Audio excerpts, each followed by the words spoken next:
If you're a dick, you don't have a problem setting boundaries. But the chances are, if you're a nice guy, if people tend to like you, if you like getting along with people, this probably means you have an issue setting boundaries. Do you find yourself in situations where you're pulled into things, dragged into things, saying yes to things that you don't really want to, but you say yes to it because you want to get along, because you want to avoid conflict, because you actually want to have a good relationship with someone, whether it's your friends, whether it's your family, whether it's your coworkers.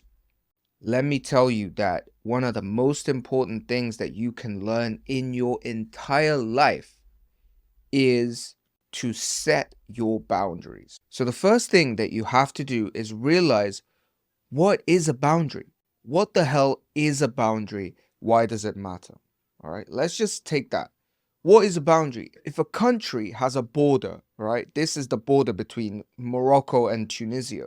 That border is the boundary, and the boundary defines that country.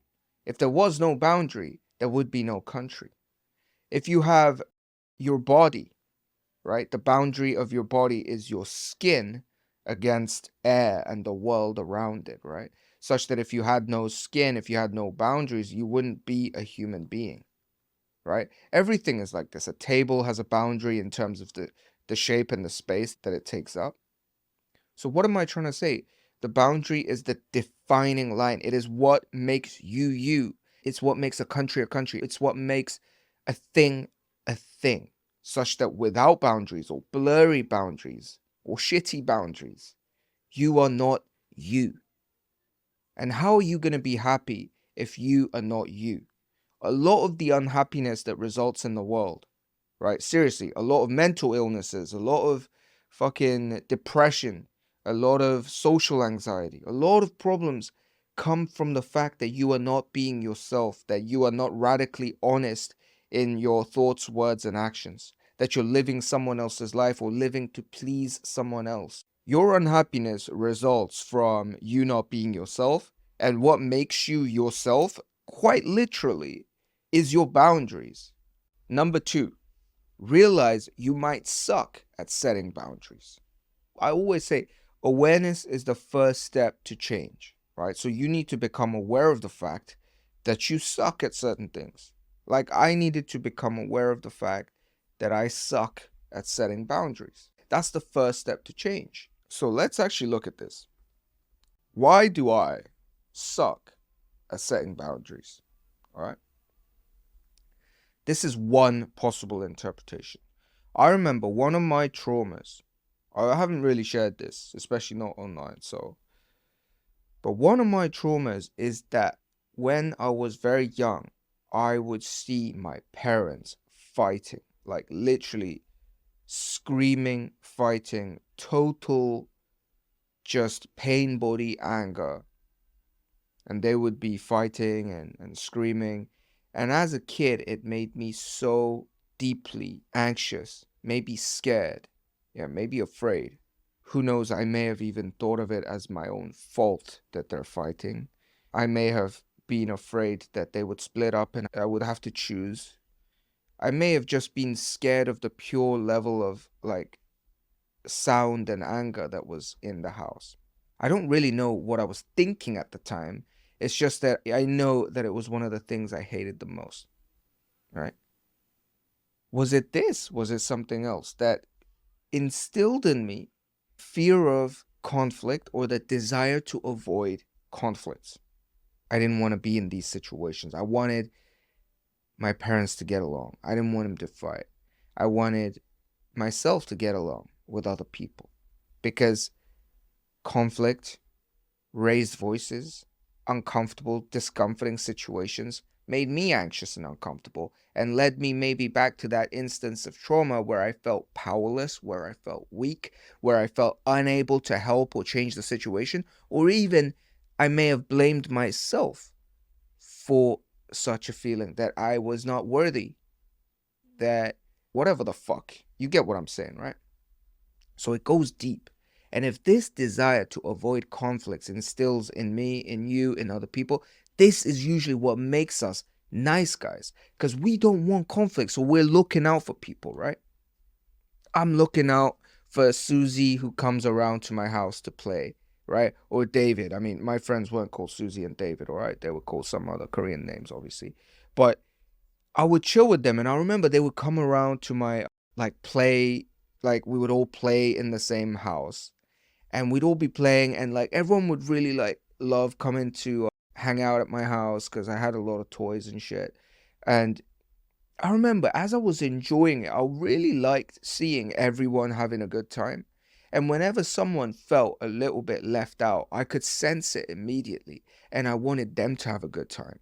So like if Susie was looking like she wasn't enjoying herself, I'd deliberately like make sure that she would also enjoy herself and go over and like be the nice guy that like helps her out. Do you know what I mean? Like what why did I need to do that? Why did I, more importantly, why did I feel discomfort when she wasn't enjoying herself? It's like this overwhelming desire to not have conflicts, not create weird situations, just have everyone have a good time, you know? And this made me fairly like popular in school, in primary school, and you know, like I was attuned to the way people were feeling and I try to be nice and all this shit. Now, what's happening here is that as I help Susie have a good time, I'm not immersed in having my own good time, right? I mean, I didn't like not enjoy helping her or anything. Like this is getting a little bit long-winded, but I hope you see where I'm getting at, all right? A lot of you nice guys, because if you're a freaking dick, right? If you're a dick douchebag, okay, who does whatever he wants and like fucking, you're not watching this right now because you ain't got no problem with boundaries. It's the sort of nice people that are watching this going, fuck, you know, like I don't know how to fucking stand up for my boundaries. I get pushed around all the time. I get like, I don't know how to stand up for myself. When my friend says like, "Hey, let's do this," like when you know you shouldn't, you kind of say yes because you want to get along and not cause like not have any trouble, you know? Or like you really need to be pushed to the limit for you to finally defend your boundaries, right? So I wasn't just some wishy-washy fucker that like in high school people would like say some shit and I'll just take it and be like a like, you know, a powerless guy. I wasn't like that, you know. I'd give back just as much as I took. I was like, I was a respected guy, but there is a sense, I know this about myself, where I let things slide, you know. And this personality of being a nice guy is, it comes at a fucking cost. Comes at a cost of pursuing my dreams, for example, right? A lot of Asians deal with this where like the parents' desire for you to do something, the parents' expectations, da da da da da. And what does the nice guy do? His personality was created by his desire to be accepted by his primary caretakers, which are normally your parents. And the way in which I found my way towards being loved and accepted into my family, into the world, was by being nice. So even if it came at the risk of pursuing my own interests, I would try to be nice and help other people's interests, all right? See if this resonates with you. Do you do that shit? I'm not trying to be like a selfless, altruistic, like I'm really nice. Like I'm not trying to do that shit, right? It's just you guys, if you're like me, you resonate with this. You're pulled into maybe even in real relationships, you feel like, oh shit, I have all these hobbies and these things and these friends and these things that I want to do, but suddenly I find myself sucked in to this relationship and I've lost myself now. Like myself is gone. I'm not there anymore. I'm doing everything to please the other person or trying to get along with the other person that I've given up parts of my life that I liked. What the fuck happened? Where's my life gone? A lot of nice people, codependent, boundaryless people will find themselves in situations like this. Or they'll like do a bunch of trivial things like decide to cook something because your family wanted it. And then midway through cooking, you're like, what the fuck? I didn't even want this. Like, why am I doing this? You get those instances, right? So, fucking long way of saying you need to understand that if you are a codependent, boundaryless blob like myself, you need to become aware of that and start maybe tracking it into the past and seeing where that came from. All right, so now that you know boundaries are important and you suck at boundaries, the next step is to start actually practicing setting boundaries. How do you do that?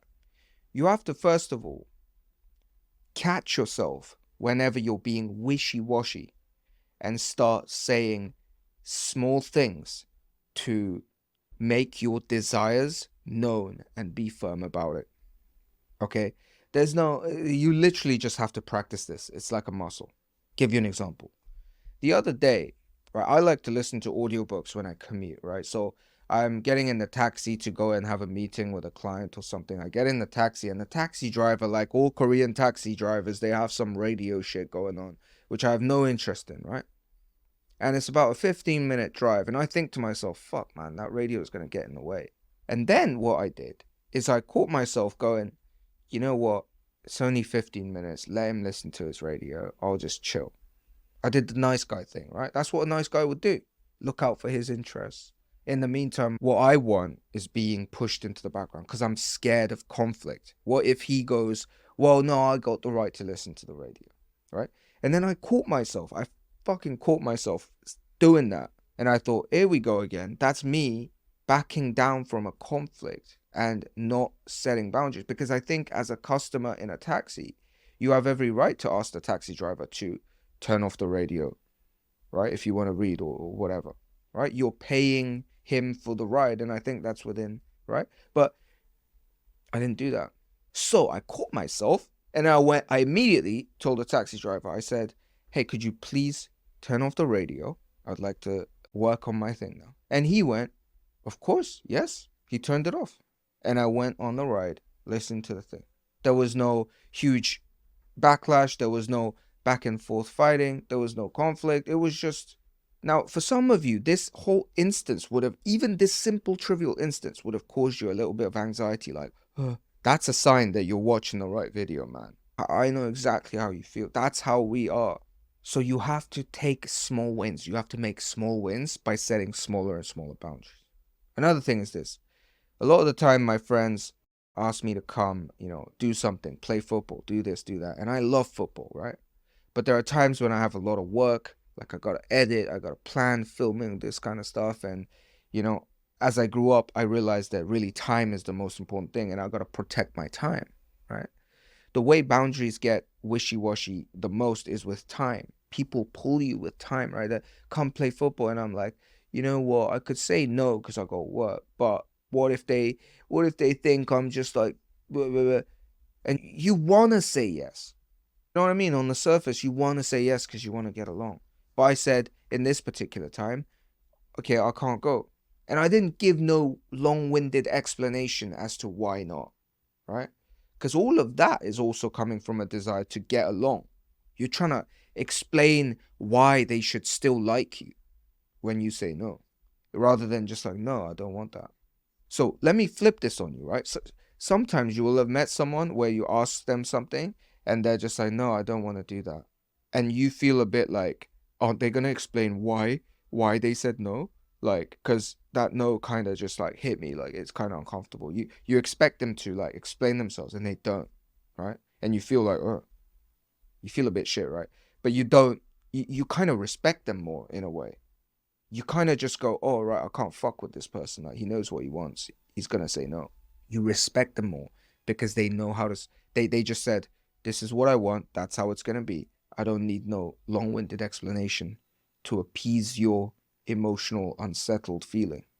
Okay? You see what I'm doing? You want to see these dynamics in yourself and in others and recognize how it makes you feel. Another example I'll give is my parents' biggest thing, like Asians you'll get me when I say this, like parents that ask you to do errands for them, right? Or like do certain things for them and stuff. And my mind is like, my parents sacrificed so much to like give me an education in UK, abroad. They work so hard. Like I owe them so much that when they ask me to do a simple thing and I say no, I start feeling like really guilty about it. And then I do it and do it and do it. Until one day I realized I was like, no, this is a boundary thing as well. Like the reason I'm working really hard and protecting my time and saying no is so that eventually I can actually give back to them more than they gave me, which is pretty hard, but like that's what I want, right? So, and in order to do that, I need to have focus and I need to protect my time. but I keep getting pulled into things like doing errands or doing this thing for them, doing that thing for them, going like spending time with them because I get all soft and like freaking feeling like I should do it or I owe them. And then I realize, oh, it's a boundary thing as well. And then you start saying small things like, no, this time is my work time. No, this time is when I go to sleep, right? And you start protecting your time more. Start taking those small wins. And then what you'll actually start to see is actual progress in your life because you start protecting yourself and you'll actually get more respect from people. They'll start asking you shit less. So another funny story, I talk about this with binge eating and dieting a lot on my fitness channel about setting healthy boundaries with your family that ask you to eat shit, right? So like Asian grandmas, right? Asian parents, they'll tell you to eat shit. Like they'll tell you to eat because it's their sign of showing love. And then I'm trying to like get lean and look good. So I'm like, no, I'm not going to eat. And they'll keep telling you to eat. And if you don't know how to defend your boundaries or be firm in your decision, they'll do it and they'll break you down after 100 knocks. My grandma especially, she'll ask me to eat like 50 times. After 49 no's, in the 50th time, I might just eat it just to have her not ask me another time, right? And then it's so good because it's grandma food. And then you just finish the whole table, all right? Then you feel guilty as fuck because you gained 2 kilos. Who's been there? Who's been there? I know at least one of you's been there, right? So as you get better at setting boundaries, you start respecting yourself more. This is super important because because you are a thing now. Like you are you now. Remember what I said at the beginning. Boundaries will make you you. So then you respect yourself more, and then the way you express your boundaries changes. At first, it's wishy-washy. It's like, oh, I should. No, I don't really want it. All right, that's not that great, is it? She's gonna ask you to eat that again because you're not even sure about yourself, right? It's in the way that your voice shakes. It's in your pupils. It's in your body. It's just everything you're not sure about yourself. But as you stack these small wins, there comes a point where you're just like, no, I don't eat that, and people go, oh, even my grandma, right? She now won't ask me more than twice. I still haven't got it down to once, but she won't ask me more than twice when I say I'm not eating that. Because she can feel the truth behind it. I actually won't eat it. And obviously I wasn't like this. I'm trying to say it like it's a big achievement. To be honest, it is a big achievement because it goes to show how one becomes oneself, which is the most important thing in life. It's the most important thing in life. Everything in life, as you grow up, the spiritual journey, the journey of maturity and growth, is to re-find the true self that you lost, because you're born as your true self, right? Then you develop and become this fucking dude that who the fuck knows who you are, right? You just take on 50 different personalities to be liked, and then it's about like trying to be more you, and becoming the real you is the journey. And erecting boundaries is one of the main ways you can start to peel away all that shit that molds you. You know that pink Pokemon that molds itself, right? Like to be less of that and just be like, fucking, I'm Blastoise now. I'm Charizard now. I'm not this ditto wishy-washy shit. Hope that made sense. The next point is a more practical tip, and it's to get therapy or some kind of psychoanalysis. Okay? Because remember what I said about my trauma of my parents fighting and stuff. There's certain things that you don't know happen to you that you think you can psychoanalyze yourself, right? Because you've heard some shit about Freud and Jung, and you heard this guy and that guy and childhood trauma, Oedipus complex. You start doing that shit on yourself. You're like, oh, I probably have like anger against my father. Like you start doing all this shit, and you think you know yourself, right? You think you can analyze your own dreams and your own self, and then you start doing some therapy, or like you start going to like some psychoanalysis thing. Of course, you got to find the right person and shit. Then you start talking, and then you realize that there are things you don't know that you don't know. There are things you don't know, right? There are things you know that you don't know, like some astrophysics stuff, like some memories you've forgotten, and da da da da da.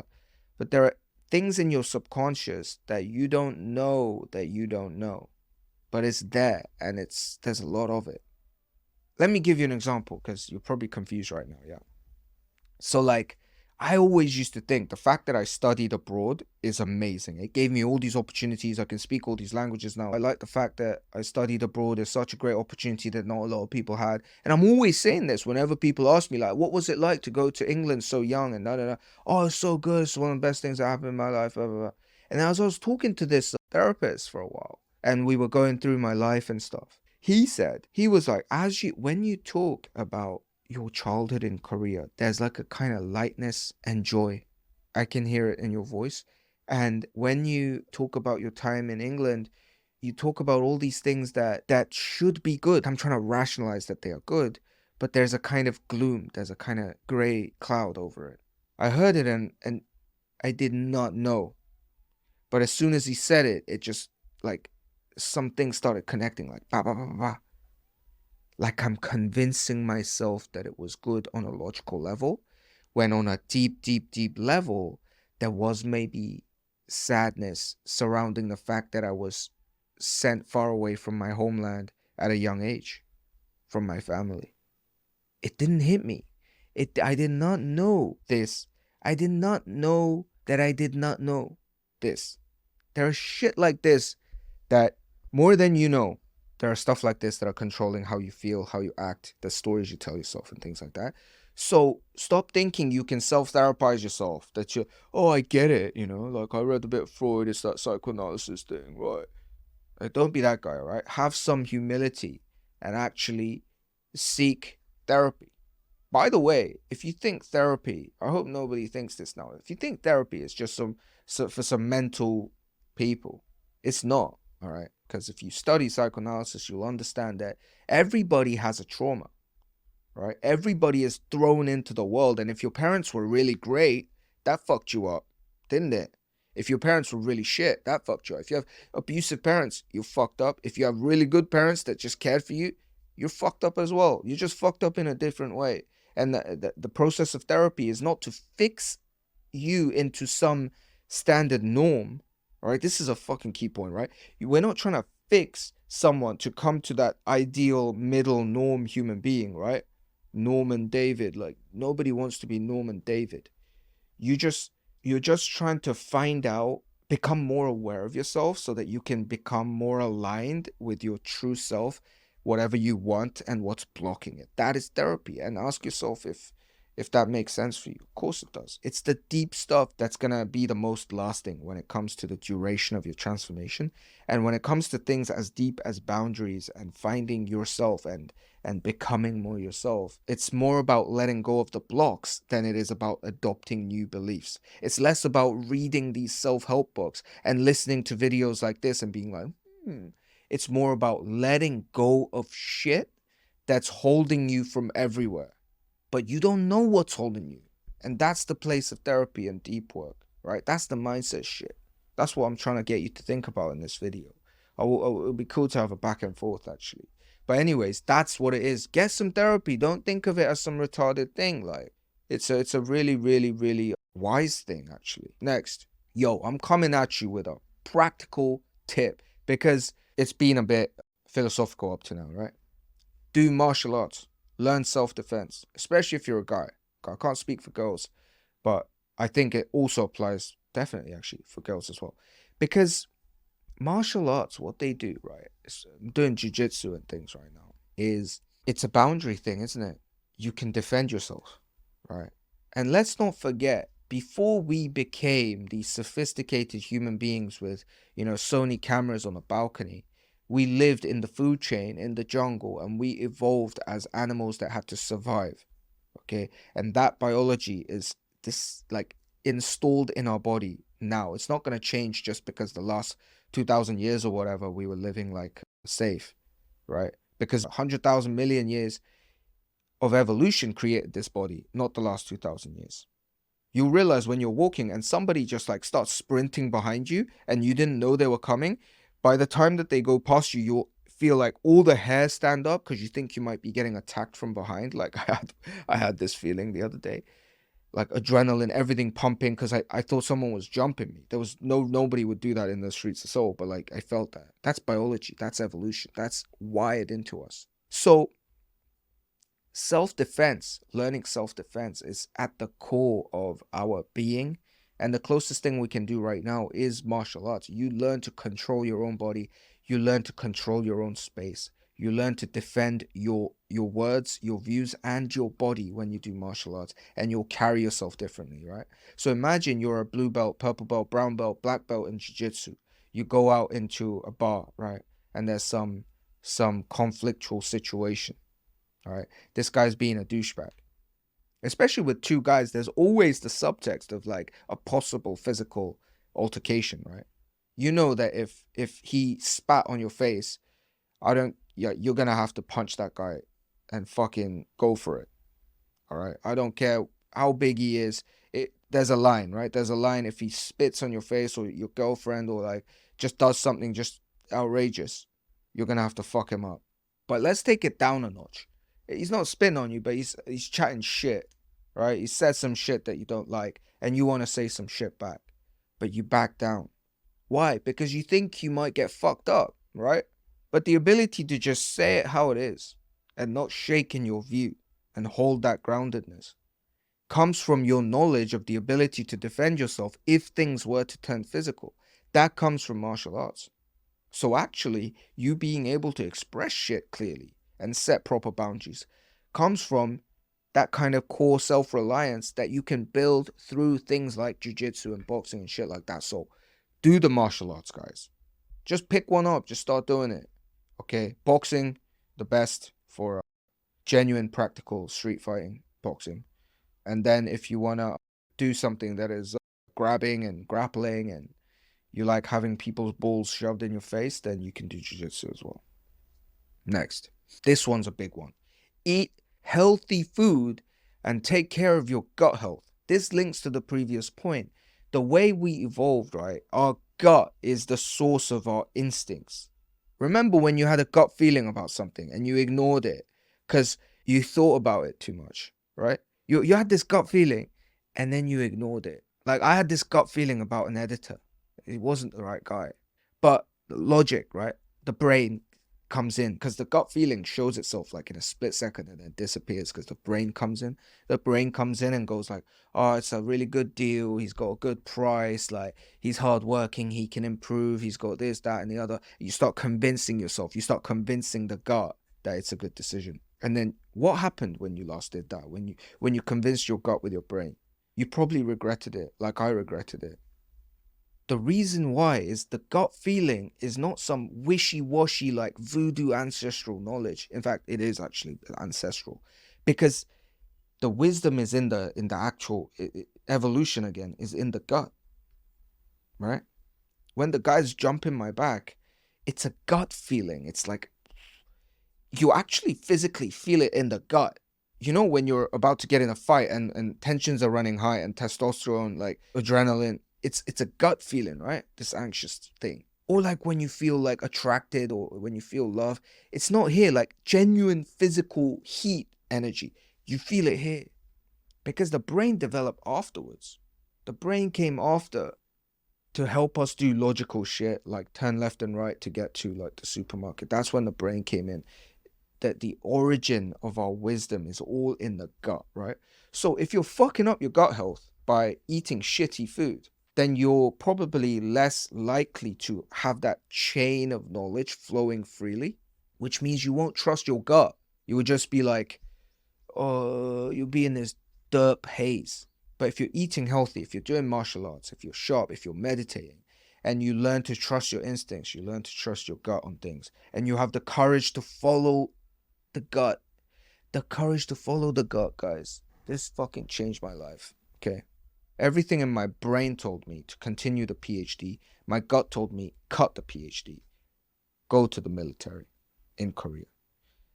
Everything logically, literally everything logical, everyone around me told me don't do the exchange year in Paris. Makes no sense.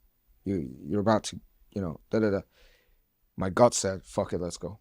It's the times that I trusted my gut that went the best, and it's the ones I regret the least. And it's also what gives me, to this day, the trust, the courage to trust the things that I want to do.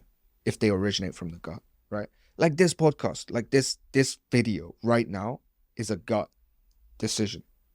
Because my fitness channel's going well. Everything says just focus on your fitness, da da da da da. But my gut feeling says like I don't want to stay there. I just there's something more. It's just and I just do this.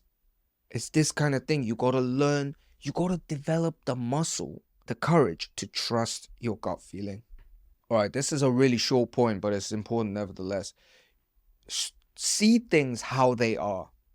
Okay, don't write complicated freaking stories projecting into the imaginary world, right? Let's say your parents or your friend said, hey, let's hang out, or hey, can you do this for me?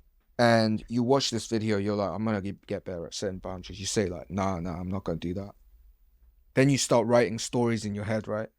Because they know what just happened, right? Internally, deep down, they kind of respect you more, but they also don't like the fact that you're starting to do that because they liked having that control over you. So they're going to maybe project some shit on you like, why are you doing all this? Why are you being selfish? Da, da, da, da, da. They're a bit off because you said no.